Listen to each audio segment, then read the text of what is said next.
கடகராசிக்கு இந்த மே மாதம் எப்படி இருக்க போகுது அப்படின்னு பார்த்தீங்கன்னா, நீங்கள் அஷ்டமத்து சனின்னு ரொம்ப பங்காகி உட்காந்துருக்கீங்க. அதெல்லாம் வேண்டாம். இருக்குது அஷ்டமத்து சனி.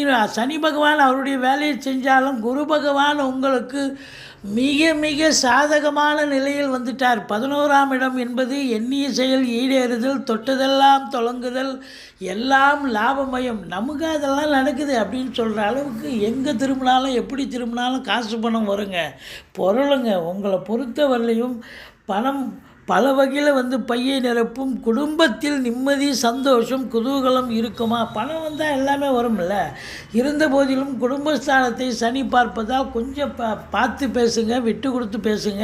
மற்றபடி இளைய சகோதர சகோதரிகள் உங்களுக்கு அரவணைப்பாக இருப்பார்கள். பூர்வீகத்தில் இருந்து நல்ல தகவல் வரும். சீட்டாட்டம், ரேசில் லாட்ரி, ஸ்பெகுலேஷன் போன்ற இனங்களில் ஈடுபாடு காட்டுபவர்களுக்கு அற்புதமான ஒரு மாதம். கணவன் மனைவி ஒற்றுமை, கூட்டு